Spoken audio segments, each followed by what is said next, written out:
Okay, so what is health? Many times patients will come to me because they've already seen their regular doctor. They went in for a symptom, the doctor did some tests, the test came back in the normal range, and so the doctor just said, "You're fine." Clearly, to the patient, they weren't fine. That's why they came to see the doctor in the first place. So there's a disconnect right there between what the idea of health is for the individual patient as well as for the doctor. For the doctor and for insurance companies, often health is just not having symptoms. Symptoms can be hid with band-aids called medications, but that doesn't necessarily mean that you're actually healthy.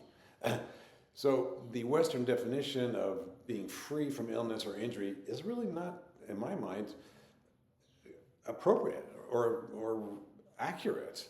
The World Health Organization definition of health being a state of complete physical, mental, and social well-being, and not merely the absence of disease or infirmity, I think is closer to the point. But what does it mean to you? What does it mean to the average person? Again, I think it means living a life that's full of energy, mentally feeling sharp, having some joy in your life. How do we get this? Well, it's not necessarily as difficult as it seems, but does need to be comprehensive. We are designed as a complete being. So health cannot just be broken down into little segments of heart health, lung health, you know, endocrinological health. It's all about a whole healthy systems.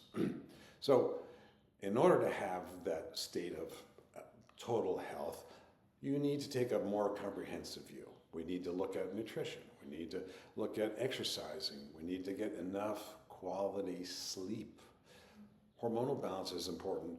And detoxification. We live in a polluted world. So for good long-term health, all of these things are going to be important and more. Today, just due to lack of time, I'm going to just focus on a few of the hot spots of where people can, on their own, make a huge difference in terms of their own health.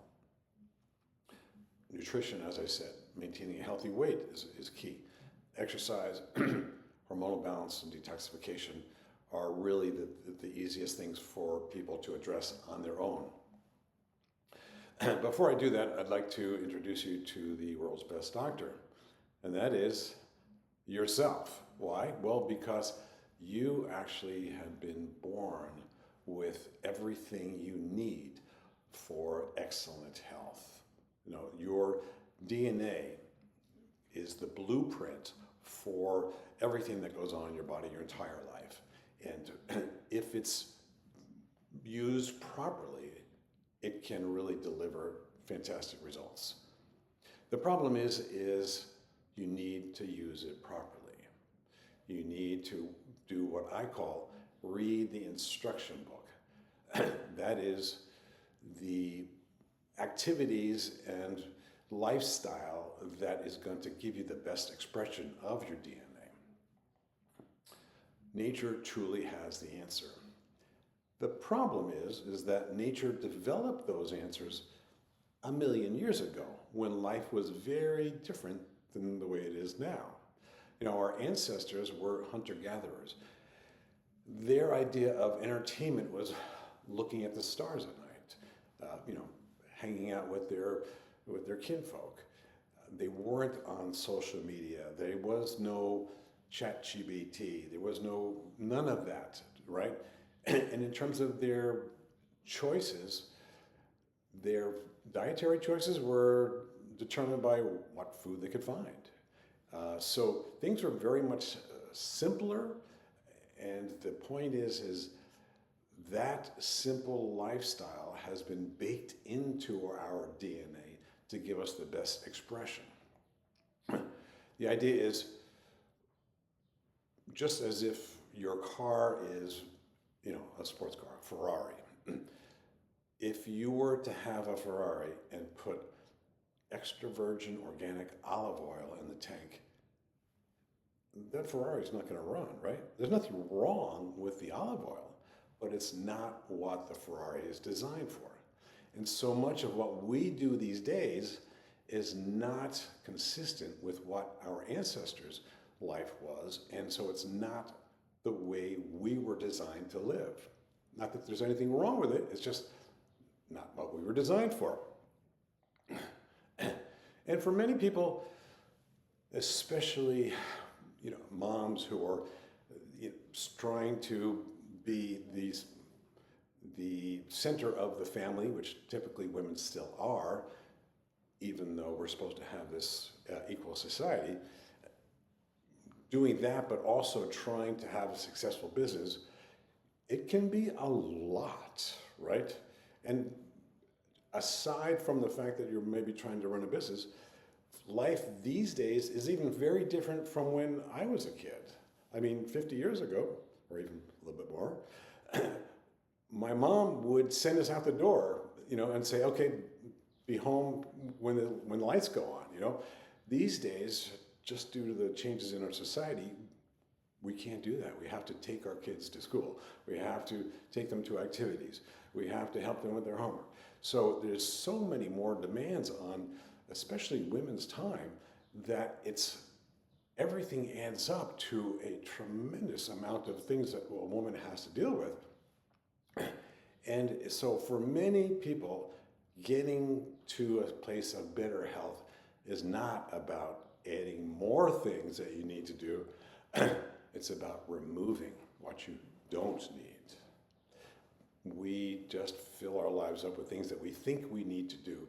But often, if we start removing a couple of them, suddenly it's like, wow, you know what? Everything's okay, even though I'm not doing that. It's a matter of knowing when to say, no, I don't need this. My family doesn't need this. We're going to be just fine by leading a less complicated life. And in terms of that, in terms of what we do need, nutrition is absolutely essential.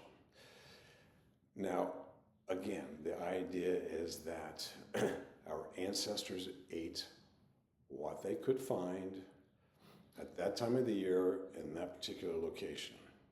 So due to the fact that they couldn't go down to Whole Foods or Sprouts or wherever and get that same organic chicken and that same organic broccoli to have every night, our ancestors ate a very varied diet. And that's important because each food you eat has a different variety of nutrients in it. Plus, our ancestors tended to eat less because they had to go find the food and catch it and then share it with their tribe. And also, there were no processed foods.